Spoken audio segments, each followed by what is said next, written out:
It's time for another Fantasy Slant. I'm Dennis Farrell alongside Jeff Radcliffe, the guy I've been hunting down on a mission. Before we get to some great fantasy talk, let's talk a little bit about fantasy gold over at Pro Football Focus Fantasy. Jeff, finally I have you on because every week we promote the 24.99 special that they have going on. We talk about the Draft Street special where if you put $10 into Draft Street, you get the fantasy gold for free. That's pretty crazy. Oh, absolutely. It's a fantastic deal. Daily sports are going nuts right now. If you're not in on it, you better get in. And hey, what better than getting free money? You get $10 deposit, you get 100% deposit bonus, so you get 20 bucks. And you get 24.99 for free as well. You get the subscription to Gold. I mean, you absolutely can't beat that. Now, if daily fantasy sports isn't your thing, then sure, 24.99 still is going to get you incredible value. You're going to get award-winning projections. You're going to get award-winning rankings. You're going to get award-winning writing. Are you seeing a theme here? You absolutely can't go wrong with this. Plus, we have a couple other special tools we're going to unveil in the next month. So you're going to absolutely want to get a piece of that. And if you don't have the 24.99 and you're like, I still want a little piece of Pro Football Focus fantasy information, you can buy the draft guide right now for $4.99. And I own the draft guide. I love it. Yeah, $4.99 gets you the PDF. If you want a paper copy, you can go out and get that for $7 on Amazon. So that's nice and easy as well. But the PDF, the best part about it is we're updating this constantly. You don't want to be that guy sitting at your draft who bought his magazine, but the magazine was published in the end of May or beginning of June.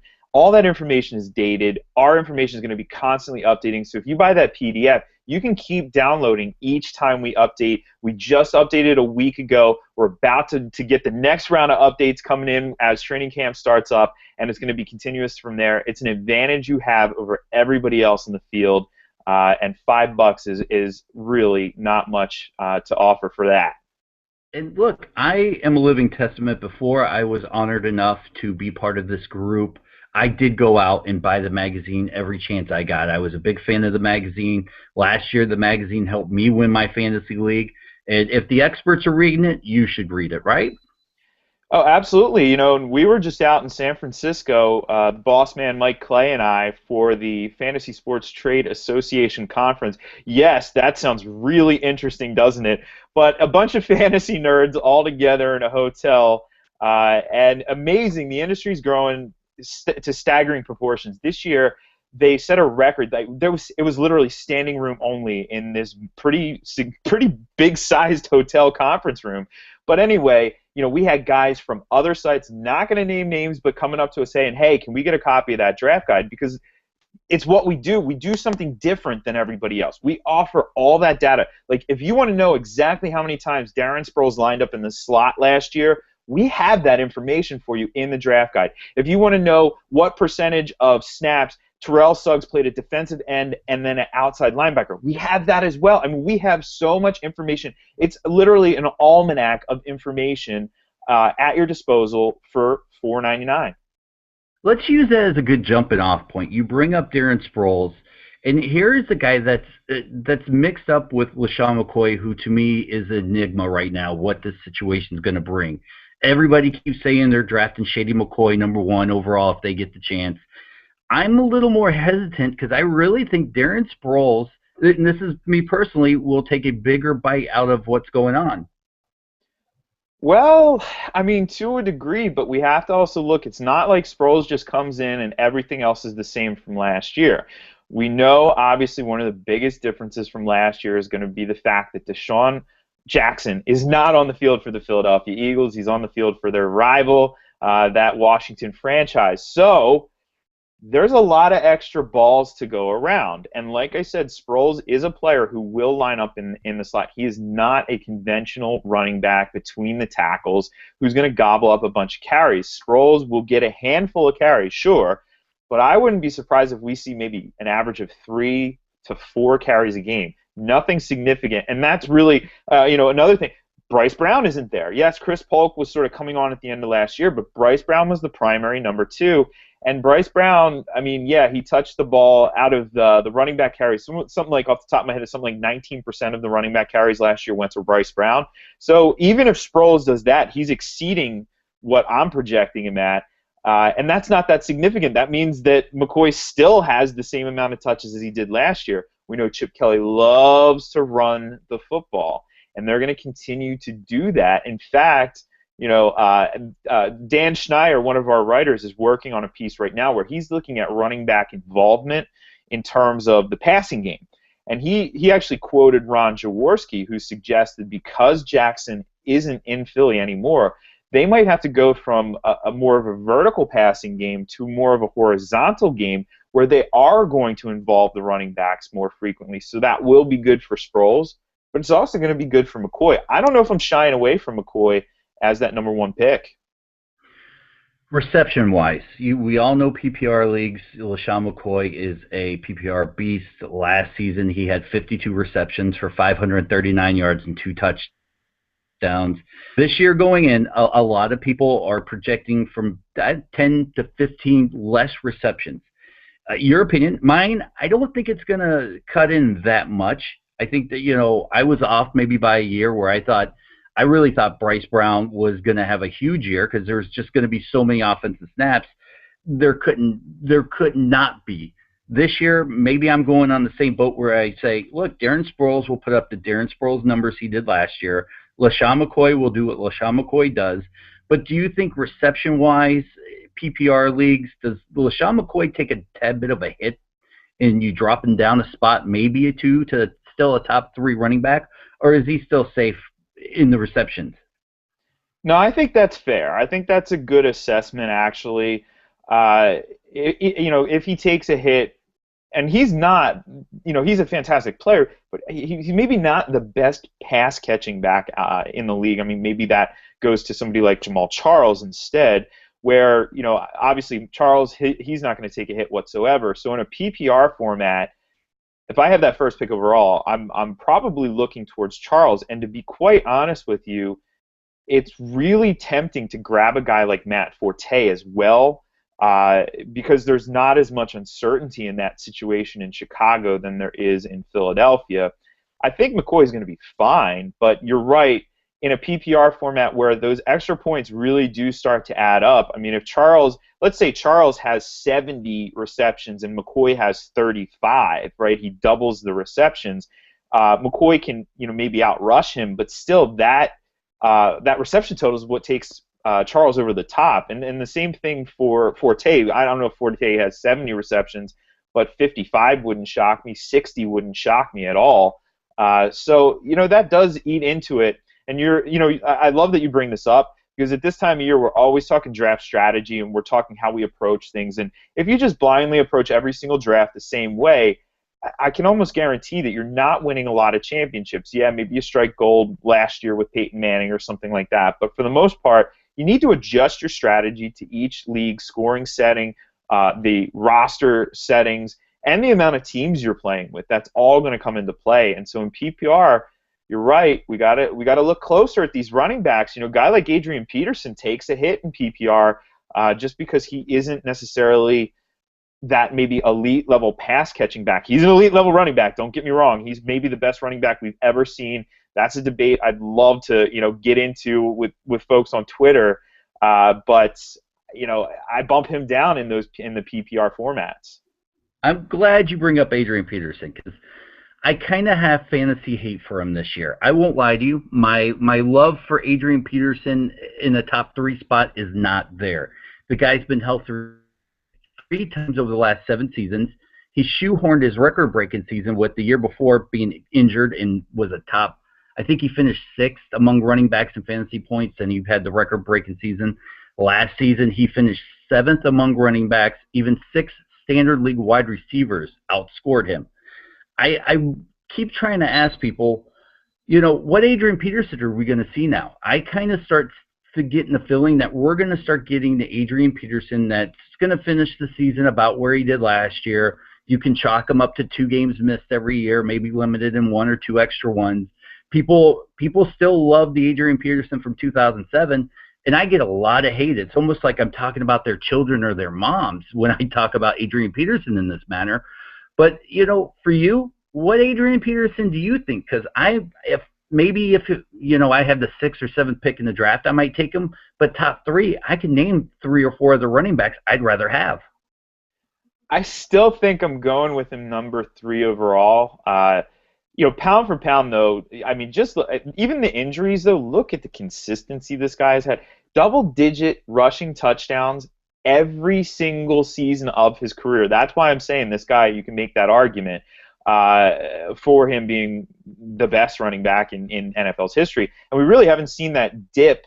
You start to see it with guys, okay, he's 29 years old. You see those yards per carry start to dip to that 4, 3.9, 3.8 range. But Peterson was at 4.5 yards per carry last year, which is really still solid. I'm comfortable with him where he is. There's a couple problems, like you mentioned, though. Injury concern is always going to be there with Adrian Peterson. The guy runs harder than anybody in the league. I mean, it's a sight to be seen when he gets out there and he gets between the tackles and he just goes angry at the defense. He's looking for somebody to hit. A lot of players run to green. That's they say running backs, everything happens so fast they don't see players, they don't see jerseys, they just see green, and that's where they're running to. I wouldn't be surprised if Peterson says the opposite. He says, I'm looking for the jersey of the opposite team, and I'm running at this guy. But in the same right, the other concern, the Vikings aren't necessarily a very good team, and I don't always like having, I try to shy away from good running backs on bad teams, so that doesn't bode positively. If I'm in the number 3 pick in a draft this year, a redraft league, I'm praying that somebody picks Peterson before me because I don't want to have to make that decision. And Dennis, to go off of this, something that Mike Clay talks about as well often, we always have this discussion. Our rankings don't necessarily mean we want that player in that spot, right? We don't have to necessarily be sort of slaves to the rankings. Our rankings are set up because we're saying, okay, at the end of the season, this is where we kind of project this guy, but we may we may look at a guy who's the number 5 ranked running back or something along those lines who may have a higher ceiling, also a lower floor, so we have him, a step below, but we might take our chances on that guy instead. And that's why I always advocate a tiered-based approach where you sit down with your players, you look at rankings, sure, but then you tier them off, and then you move players in the same tier based on your personal preference. Remember, it's your team, so you have to look at it in that way. We're there to give you advice, but don't just draft and say, okay, well, he says he's a number 3, so I have to take him at number 3 overall. A lot of people that I talk to will always say, well, in a standard league, I like Adrian Peterson more than LaShawn McCoy. And people still forget, you may not get the points for receptions, but you still get the points for receiving yards, receiving touchdowns, and stuff like that. Adrian Peterson, to me, takes a hit because he's kind of one-dimensional. Last year, he had maybe 30 receptions. I don't know if he even broke the 170 mark. He may be. I'm trying to go off the top of my head of what I remembered him by last season. But to me, those numbers, I know he had 194 fantasy points. Guys like Matt Forte outscored him last season. And I still think maybe even this year, a guy like Matt Forte takes that step as a top 5 running back to maybe finishing year 4, tickling the back end of the 3 spot. I'm really high on Matt Forte. Now, going into the season for you personally, when you project people, because I love reading your projections, I love your articles. I've said it many times on the Slant when I hosted, I'm a fan of yours. So asking you personally about Matt Forte and what you have him projected at, what are you thinking about Matt Forte this season? Well, like I said, I really like Forte in the system in general. The Trestman system is really just set up to promote scoring, right? The quarterback whisperer that he is certainly got a little bit more out of Jay Cutler last year, and I think he pretty much maxed out Josh McCown. Josh McCown should, if not a Christmas card or holiday card or whatever you want to call it, he should be sending him like monthly gifts, monthly gifts to the Trestman household for getting him this contract in Tampa. Now, McCown's an interesting case, and maybe he's a topic for another time. But, I mean, hey, Forte, Forte is one of those running backs you just have to really appreciate, because there's nothing that maybe he does at an elite level that he's maybe the best running back in the league at, but he does everything good across the board. Like, he's not a burner, but he can run. He's not a bruiser between the tackles, but he's not afraid to step between the tackles. And that old knock on him, he's not a good goal line back. Well, I think last year he erased some of those memories with his performances during the season, plus the fact that we really don't have a significant vulture backup like we've seen in Chicago in past seasons. But perhaps the thing that he is best at is catching the football out of the backfield. He is one of the better in the league. And last year, we consistently got targets. He's had more than 60 targets each of his seasons going into last year. And 4 of the 5 seasons, he was over 70 targets. But last year, he had 94 targets. I mean, that is exactly what you're looking at in PPR. But, Dennis, you're right. That the points add up even in standard leagues. He had 594 yards. And going back to what you said in Peterson, you were almost spot on. He had 29 catches for 170 yards. That adds up, man. That really, really adds up. And not to mention the fact that Forte also scored 3 times off of those receptions. With those little bubble screens and whatnot that Chicago runs from time to time, he can break loose for one, and that's what wins you weeks. I mean, in standard leagues where scoring tends to not be as high, obviously, as PPR, and maybe you have a limited starting lineup, a guy like Forte, that makes a difference come the end of the season. Let's stay in Chicago and talk about Alshon Jeffries. Here's a guy last season that was picked up off the waiver wires. I had picked him up in the last round of a draft. He had 150 targets, 89 receptions, 1,400 yards, 7 touchdowns. Listen, 186 standard fantasy points coming into this season. I'm starting to get the feeling that Alshon Jeffries may be the most overdrafted guy this season, especially if you live in Chicago. But everywhere else, I've seen different sites have him ranked between 8 and 10 overall. I'm kind of staying away from him at that slot. Maybe if he dropped to the 4th or 5th round, I would really like him there. But I have that feeling he's going in the 3rd round of 12-team leagues. I'm not touching him there. How about you? I don't know. It's tempting. It is really tempting. I think that my approach to a lot of drafts right now would have me shying away from a wide receiver in that 3rd round. I think you can get good value at running back. There's certain spots in drafts, and one of the things you can certainly do to prep is to do some mock drafts. And I'm not talking about going to one of the major sites and jumping in a mock draft room where everybody wants to draft the first 2 rounds, but then they leave the room, and then it's just auto pick after auto pick after auto pick. I'm talking figure out a site. And there are a couple good ones out there where you can get in some solid mock drafts and really start to get a sense of where players are going. Because you're going to see, based on your draft board, there's going to be value in certain spots, and there's going to be runs of players, and it's that zig while people zag, do what everybody isn't doing, where you're ultimately going to get an advantage on everybody. And what I've noticed is, there's a lot of wide receivers going in that 3rd round. Jeffrey is certainly one of them.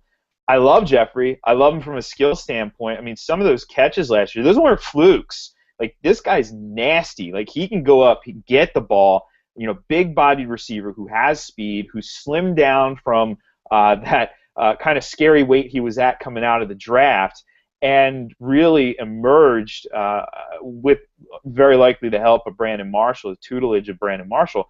But I'm looking running back there.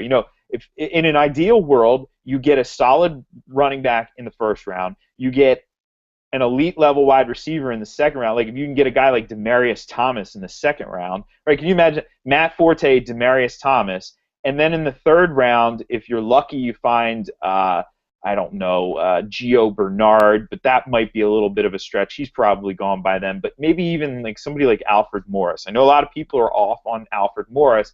But let's face it, who else is going to touch the ball there? He's still going to get his complement of carries.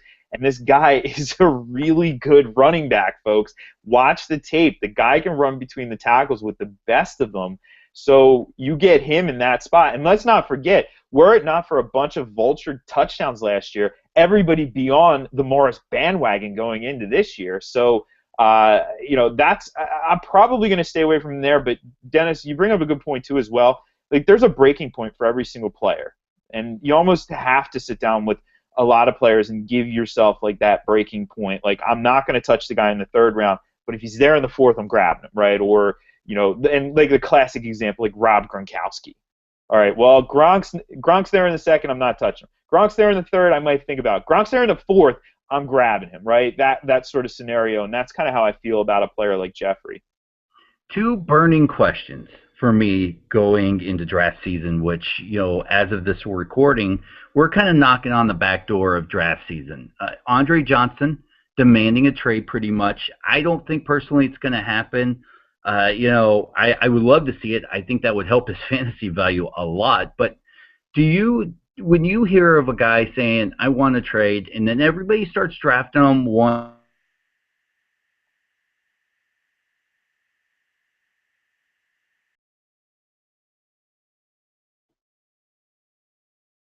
All right, well, it sounds like did we lose you for a second there, Dennis?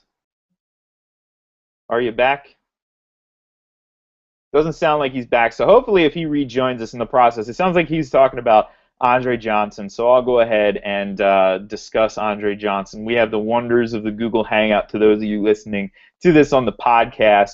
Andre Johnson, that whole situation, it's an interesting one. And yeah, if you're having your draft early and nothing's been accomplished and maybe he's holding out, the good news is you're going to have your draft after camp opens up at the end of the month here in July. If you're having it before then, why? Maybe a dynasty league, okay, that might make sense, but you wait as long as possible. Wait at least till the latter part of August, if not Labor Day weekend, to have your draft. And with Johnson, it's a risk. It's certainly a risk if you draft him, because we know in Houston it's not the most ideal situation. It's a team that's potentially rebuilding, Bill O'Brien in, and a team with no quarterback whatsoever. We have Ryan Fitzpatrick. We have Tom Savage. I always want to call him Fred Savage. We have Case Keenum. I mean, Fitzpatrick's going to be the starter, but that is just not exactly an ideal situation.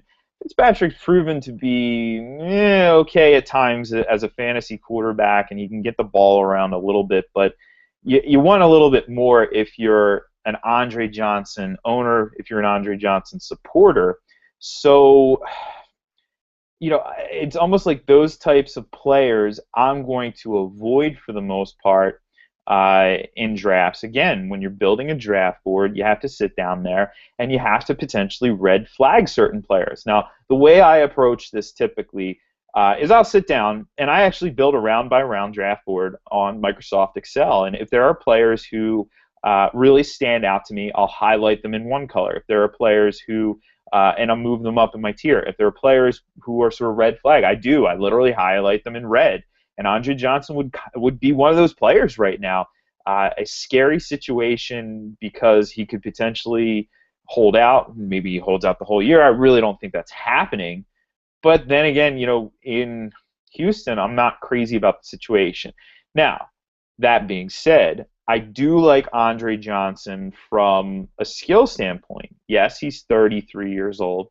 Yes, that's up there. That's the wrong side of 30. But in the same right, he showed us last year that he can really still get it done. Not the player he was early in his career. Certainly not the player he was at that point. But if you look at the numbers, 109 catches last year. Only 5 touchdowns, but 109 catches, especially if you're looking at it in the PPR format. That's what you're going for, folks. That's exactly what you're going for. In PPR leagues last year, he was the number 10 receiver. And very likely you got him before that point as the number 10 receiver. So you got to like that, but still with Ryan Fitzpatrick in as the quarterback, I have big reluctancy of selecting him. So Dennis, you're back, just to fill you in, going basically off of are we drafting early? Are we drafting late? Are we red flagging? And I'm red flagging Andre Johnson until this situation's settled, though I still do certainly believe in his talent to get it done. I think he has at least 2 seasons left in him. We're seeing players play maybe a little bit longer than we had in the past, and maybe 2 good seasons left, especially in PPR formats. Let me play this game with you. Who would you rather have, Andre Johnson or? And let me know. And let's assume we're saying Andre Johnson, 12-team leagues, round about 4 or 5. Does that sound fair enough with Andre? Yeah, I think that's pretty good. Round 4 or 5, Andre Johnson. Who would you rather have? Andre Johnson, Vincent Jackson. Oof, that's a close one.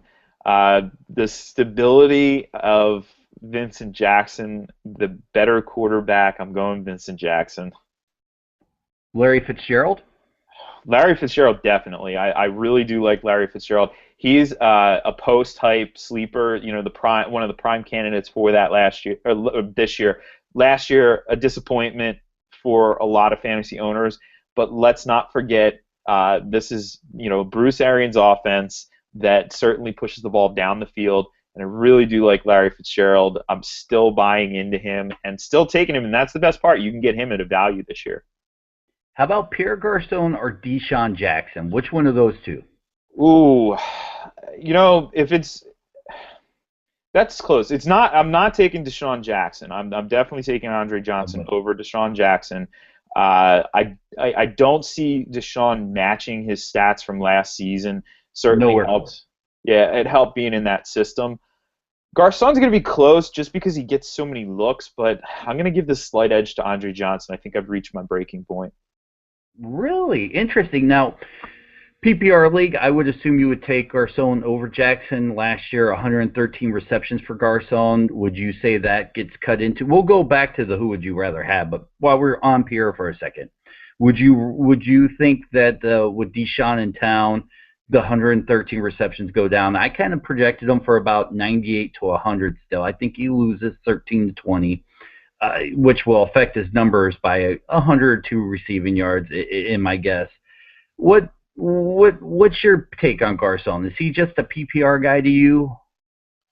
Definitely not a PPR guy. He's still got plenty of bursts. I mean, he's shown us that in some weeks all he needs is one catch to produce an entire week's worth of fantasy value. But last year, he turned into that sort of PPR guy because he was really the only option for a bulk of the season, especially when Reed had his concussion issues. So, if anything, yeah, he's not going to have 115 catches again. That's certainly that's a stretch to expect that because Reed's going to be involved. Hopefully, he doesn't have any concussion issues this season. It's always scary when these guys have those issues. Certainly, Jackson's going to be involved, but hey, I like Garcon. I think he's a much more multidimensional player than maybe a lot of people are thinking. Don't just go off of last year's stats. And yeah, I'm not just. I don't like him just in PPR formats. I still have him as a high-end wide receiver too in standard leagues. And finally, a couple guys who have been a bit on a downswing the last couple of years. Andre Johnson, and I'll throw these three guys kind of out as a group. Andre Johnson or Victor Cruz, Roddy White, Wes Welker. Any one of those? Whew. I mean, they're all clumped together, and that's the thing. If you look at my rankings right now, I guess it would be pretty clear. I'm a little bit down on Cruz and Welker. I'm warming up to Roddy White, but I still have them all ranked below Andre Johnson.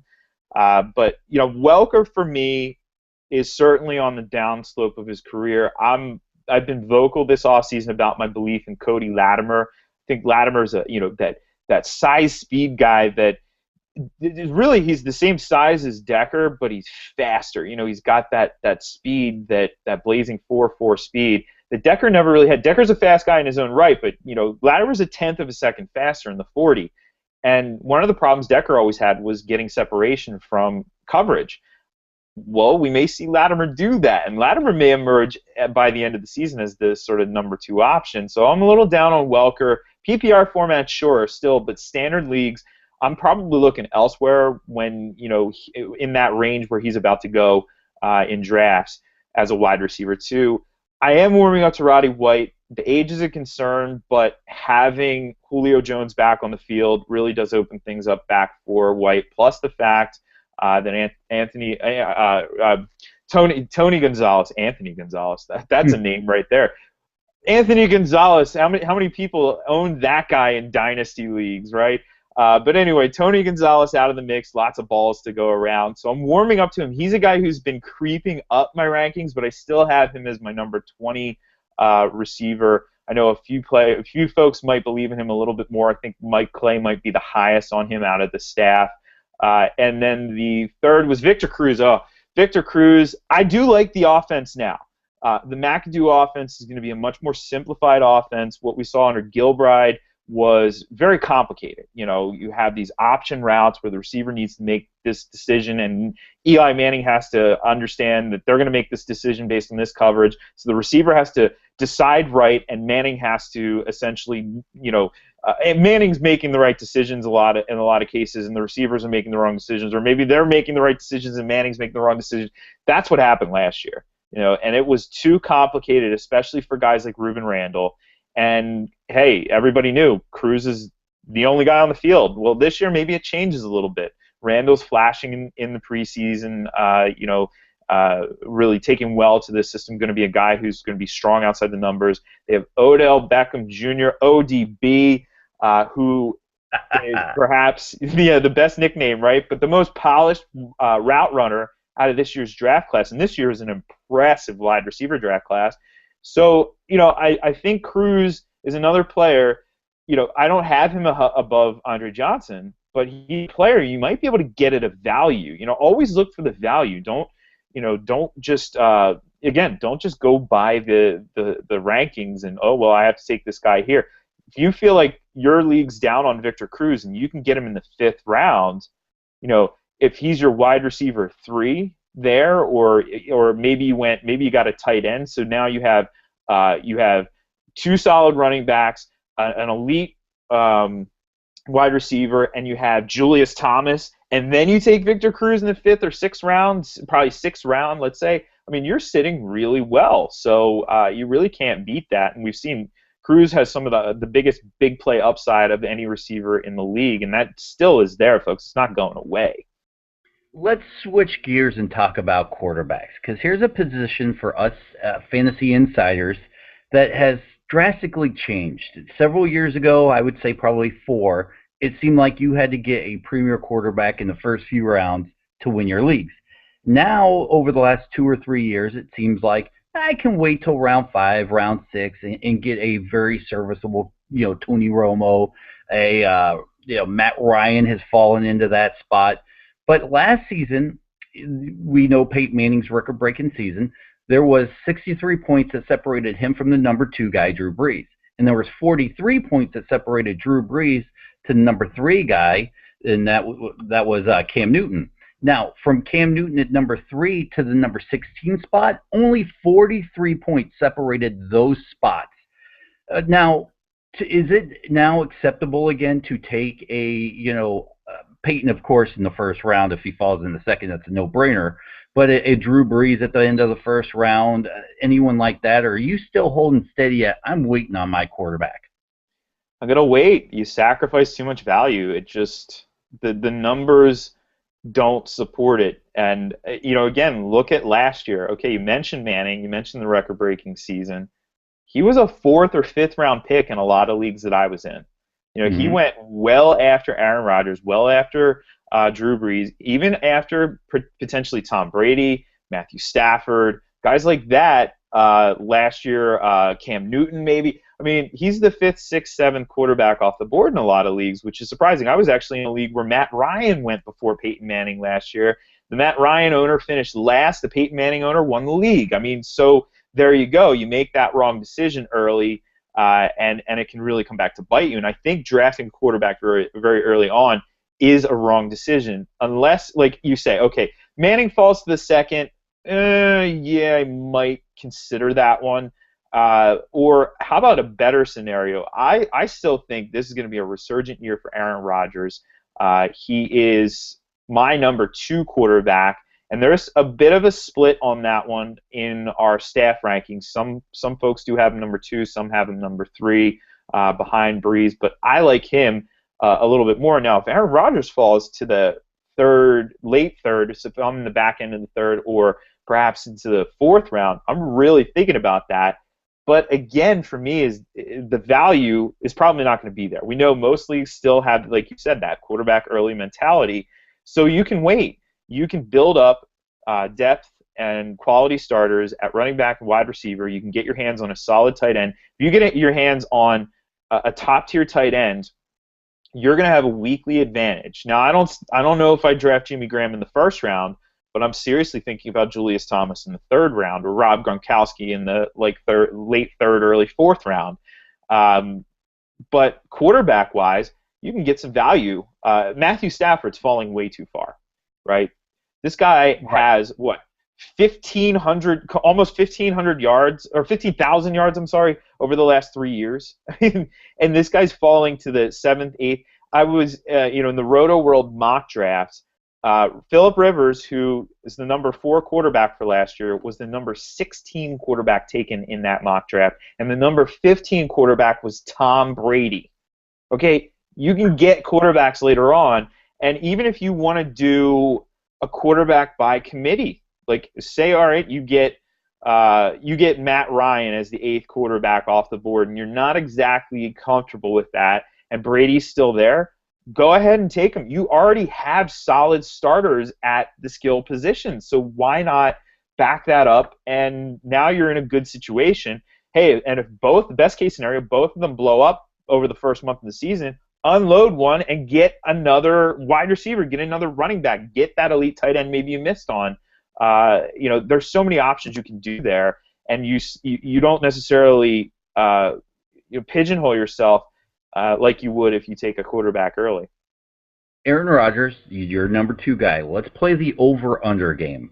Over-under passing yards, 4,400 passing yards. Oh, boy. Over under 44. I'm going to go slightly over. Not bad. Over under 40 touchdowns. Under. I think he's probably around 35, 36. Okay. I guess we could throw out rushing touchdowns. I think he has a couple in his past. He's actually decent rushing quarterback in the red zone.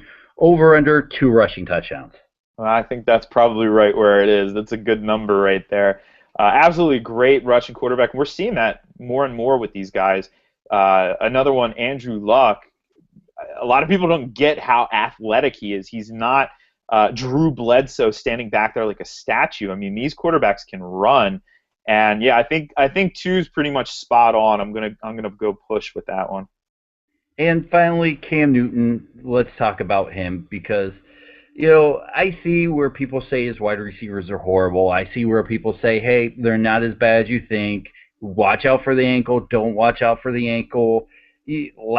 Somehow he always finds himself in the top 3 or 4 in fantasy quarterbacks at the end of the season, despite how much we kind of want to knock him or like him or hate the attitude. Cam Newton, in a lot of pre-ranks, everybody has him ranked about 5, 6, or 7, somewhere around there. I've seen Andrew Luck ranked ahead. I've seen Andrew Luck ranked below him. I've seen Cam Newton ranked ahead of Matthew Stafford, below Matthew Stafford. What is your Cam Newton love-hate relationship? I guess it's probably a little bit of both. It's frustration at times. I have him at 9, and I think that's fair, even given his performance last year. I don't know if this is the same team. One of the concerns here, too, is offensive line. I mean, this offensive line is in a kind of scary situation, losing a bunch of players from last year. So that's a concern. I mean, not to say that he needs an offensive line to be successful. I mean, he's a freak athlete.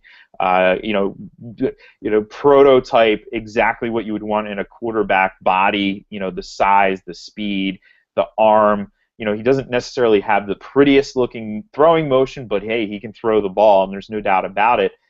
But you brought up the receivers. That situation to me is just the scariest. I mean, when you run down this depth chart, I mean, let's go through the names.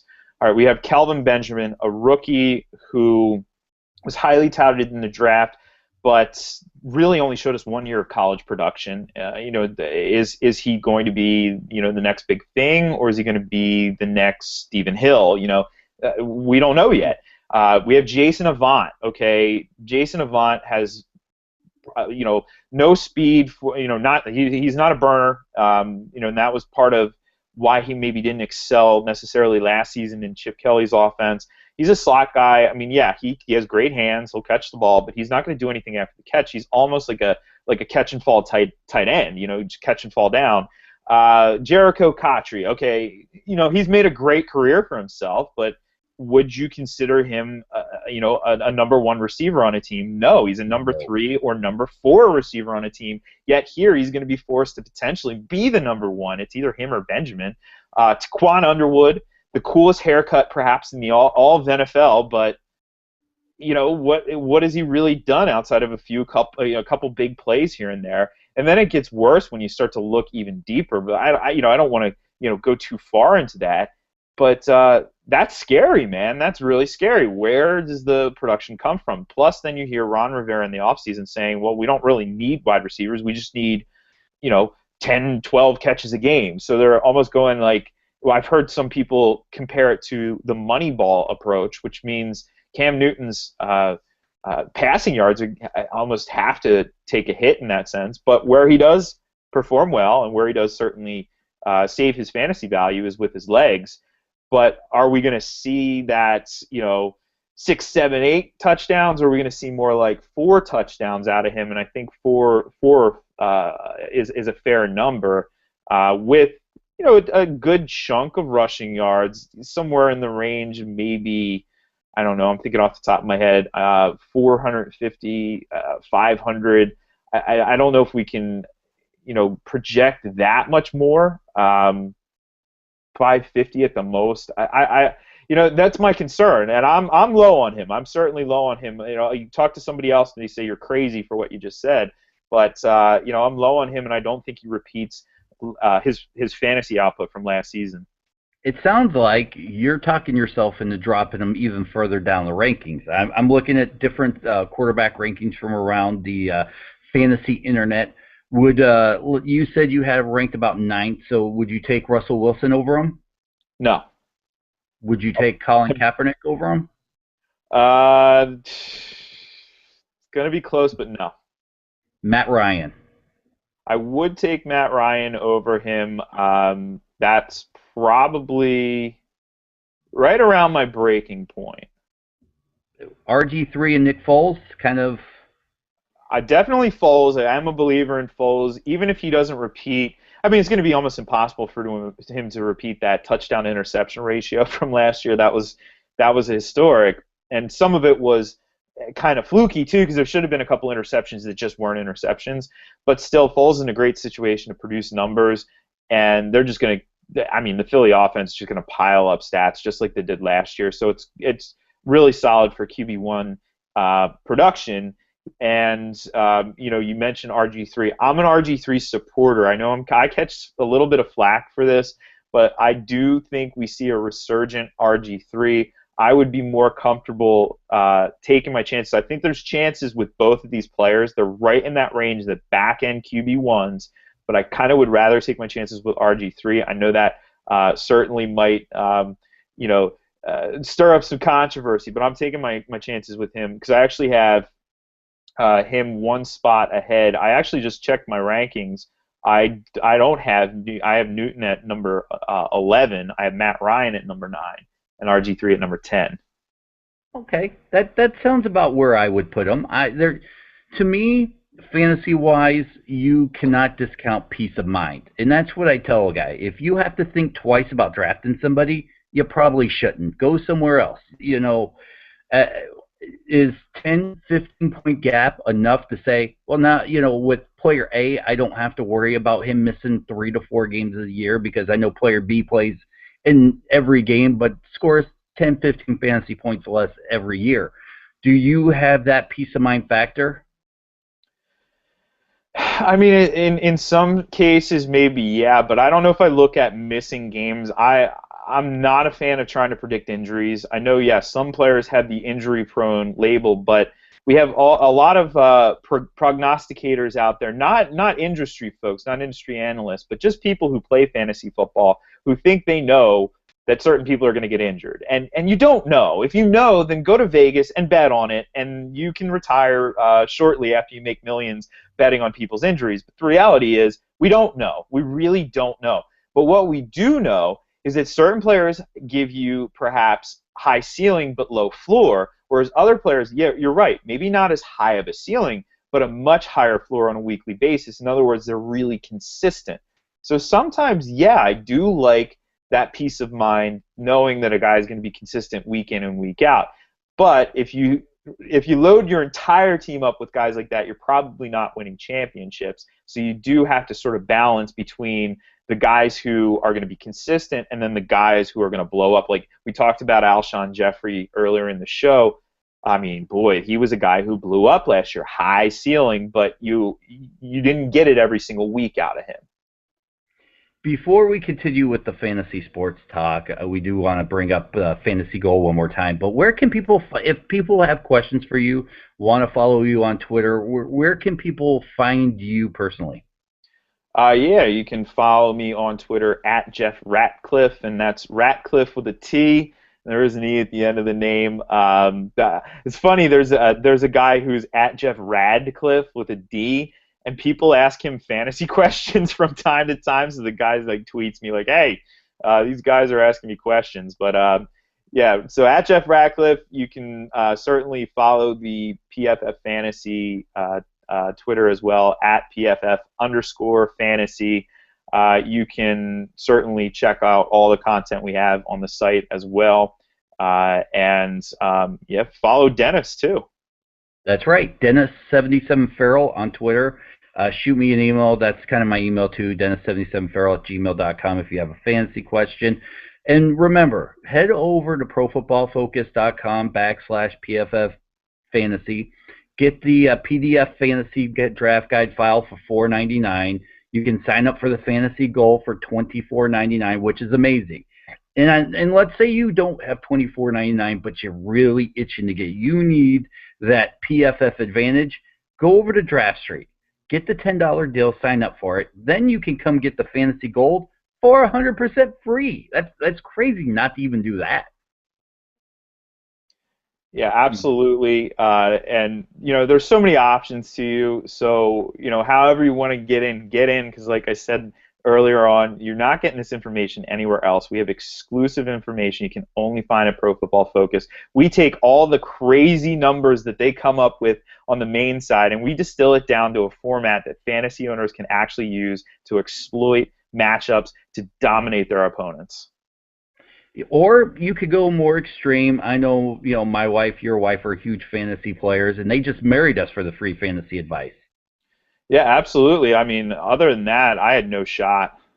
That's it. Let's be honest. They heard the podcast, they listened to us and said, you know what, I can't afford $24.99, but I'll marry this guy for the advice. So, you can go that extreme. I think Ross Miles is single, so you might want to try to hit him up.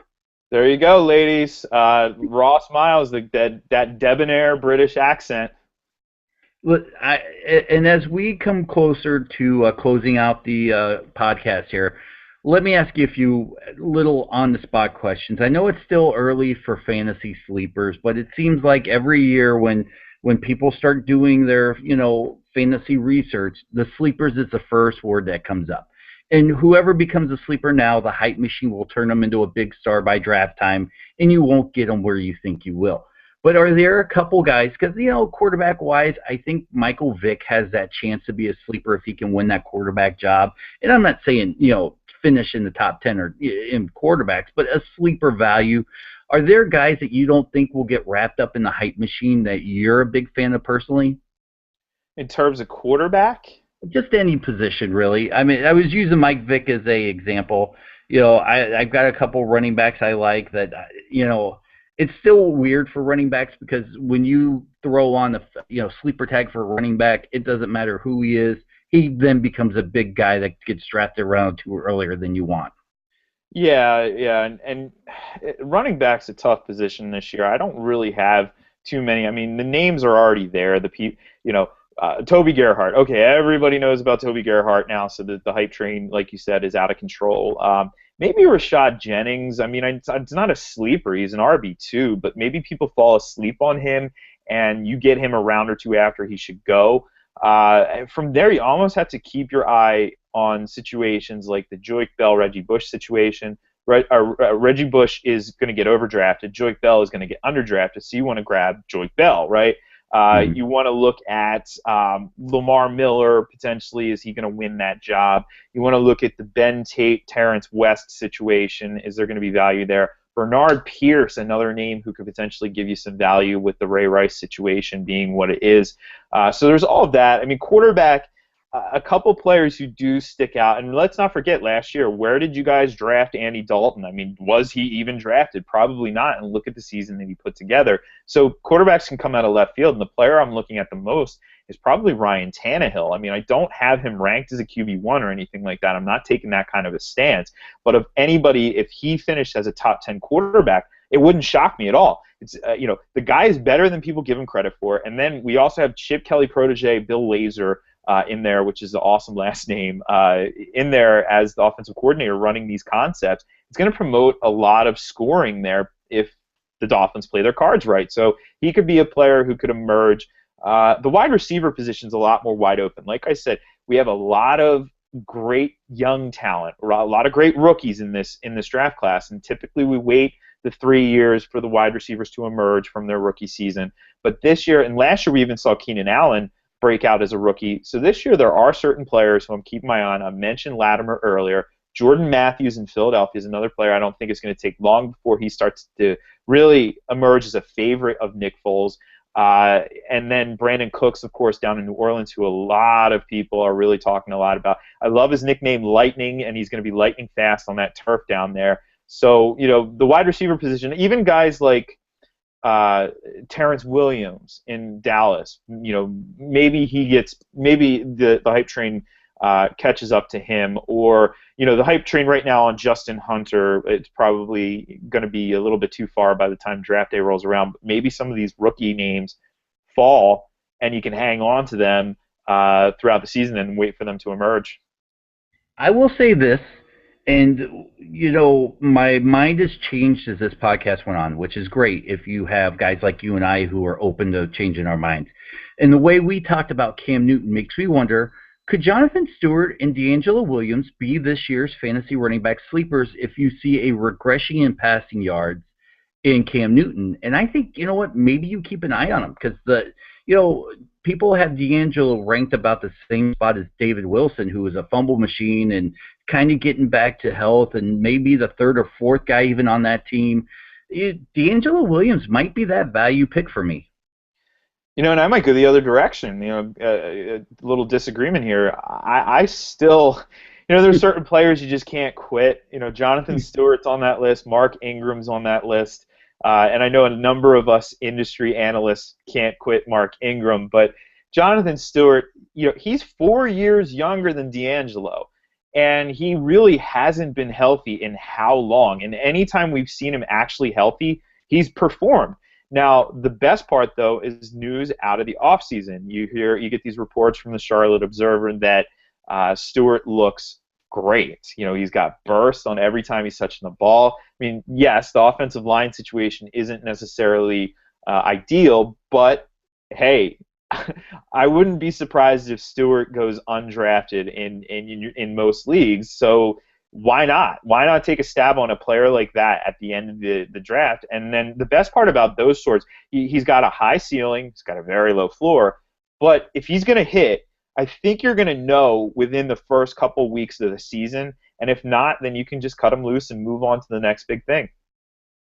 I'm with you. A lot of people have him projected for even under 80 carries, which I think that's way off. I really, especially with talking to you and changing my mind on Cam, I might bump up both those running backs. And I'm playing the riding the fence with the Jonathan Stewart, DeAngelo Williams, because, Jonathan Stewart, that was originally going to be his job. He was supposed to take that job from DeAngelo years ago, but the injuries have kind of kept them, neck and neck. And if he's healthy, I'm kind of, you're changing my mind. I'm with you. Maybe Jonathan Stewart can take that job and can end up being a top 22 to 25 running back. Stranger things have certainly happened. I mean, I'm not going to rule that out. I'm not going to rank him like that at this point, but I rank him a little bit higher than the masses to just drive home the point that, yeah, he's if anything, and that's a post type sleeper. That's a post type sleeper, if anything. But like I said, can you really go wrong? If you're in a league that starts a kicker and a team defense, why not take Stewart the third to last round, or whatever, right before you take? Don't take your kicker and your team defense before the last 2 rounds, please, and stream those during the season. But why not take Stewart in that third to last round? You could certainly do a lot worse than maybe just hoping something sticks with a rookie who's buried on the depth chart, or something like Carlos Hyde or something like that. I would much rather take my chances with somebody who hey, has a huge ceiling. And don't forget, over the last 3 years, if you look at, and I'll throw out like a four-letter network, I won't mention who, but if you look at their pre-rankings to the season, every year, 6 or 7 of the top 20 guys are not there at the end of that season, which gives you a big gap of, oof, watch out who you draft, and you know what, anybody can step into that spot. I think running back is that position with a high turnover in the top 20 every year. Yeah, you're absolutely right. We are in many ways very similar to the weatherman. We do our best based on the data that we have in front of us, but sometimes we're wrong. Sometimes we are, and that's why Fantasy Pros is great, because they track who is the most accurate on a consistent basis, etc. So if you ever want to get a good sense of who's doing what, you can always head over there and check out what those guys do. They do great work over there. But yeah, every year in, year out, and then nobody is immune to this. Every one of us, we sit down. Nobody's going to get those top 20 right. That's impossible. But like I was saying earlier, go ahead. To our defense, though, there are things like injuries we can't predict, depth chart changes that we can't predict. We don't know. Look, Fred Jackson, every year we assume, okay, this is the end of Fred Jackson. It doesn't end up being the end of Fred Jackson. And we listen to coach speak. We get the information that's out there in our defense. It's not like we're pulling names out of a hat and saying, hey, this year, LeGarrette Blount, let's just ride him all the way. So, cut us a little bit of slack, too. Yeah, I mean, we should still be held to high standards, though. And, that's what I was saying earlier, though. You just have to pick out the guys you like. Don't just draft by the rankings. Pick out the guys you like in certain spots, tier it off, and use your tiers on draft day. The best part is you can use your tiers. If you put the bye weeks next to the players' names, you could show up with one sheet of paper, or I show up with my iPad. That's it. I'm not worried about anything else, and I just follow along. Mark players off as they get picked, and that's all I do. And you don't have to be that guy fumbling through 90 pieces of loose leaf paper with 3 beat up magazines, and you don't need that. Oh, that's me. I'm a hoarder, though. I like to bring more than I need, just because I know there's always that guy that just shows up with a pen and is like, hey, who do I draft here? And you're like, just take this magazine. We all have that guy, right? Oh yeah, there's definitely that guy. So as we wrap this up, let's talk about Pro Football Focus and what's going on the website, new articles. I like heading over there. I like reading what they have going on because it helps me feel like I'm smarter. I won't lie. So Pro Football Focus Fantasy, this week, next week, what do we have going on over there?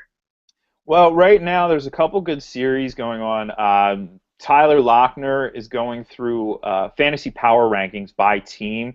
So he's ranking off each team in terms of what they can offer. I think he's now at number 28, which was the Jaguars. I'm actually going to be starting up, sort of piggybacking off of that, a team-by-team preview, but not just looking at offense. I want to look at really everything. Coordinators, offense, some of the metrics that are important, like run-pass ratio, how often they're facing nickel defense, that sort of thing. And even IDPs, because as you know, I, of course, also do the IDP stuff. We've had some really interesting research projects going on. Mike Clay is always putting out interesting stuff, but a person that you really want to be checking out, if you haven't been checking out yet, is Pat Thorman. I mean, what he's doing, and not to knock anybody else on our staff is phenomenal, but Pat has a unique perspective on a lot of different things, so you'd love to see what he's doing. We're getting mock draft data. There's all kinds of stuff coming, folks. And as we get into the thick of training camp, it's going to come pretty hard and heavy. So we got that, plus the draft guide updates. And I'll say this, I've read it, I like it, and I'll tease it. Go check out the Jeff Ratcliffe What Now Kiko Alonso article, because if you are in an IDP league, that can help you a lot. There you go. You like that? A little plug, right? Yeah, I did that for Sean Lee, Sean Weatherspoon, and Darrell Washington as well. So you IDP folks, if you want to get a sense of the landscape in those particular settings, so Arizona, Dallas, Atlanta, and Buffalo, who might benefit, then go check those articles out. And be sure, guys, to check out the Fantasy Slant wherever you are. You can read us, you can watch us, you can listen to us. We're everywhere you want to be, so check us out. That's this week's Fantasy Slant. Jeff, thanks, man, for joining us. Awesome, Dennis. Have a good day, everybody.